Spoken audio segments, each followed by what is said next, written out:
Oh, Panin Bank ini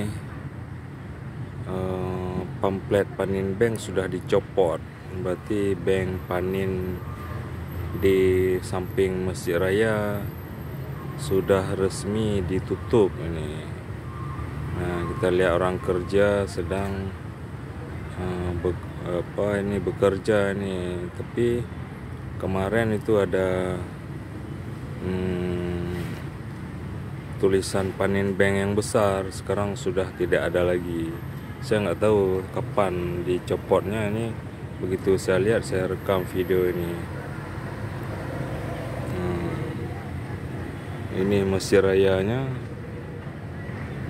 Kemudian sebelah Jalan Muhammad Jam dulu ada kantor Panin Bank. Nah, ya ini ada orang kerjanya sedang menderek. Ya begitulah, di Aceh sudah diterapkan semua bank harus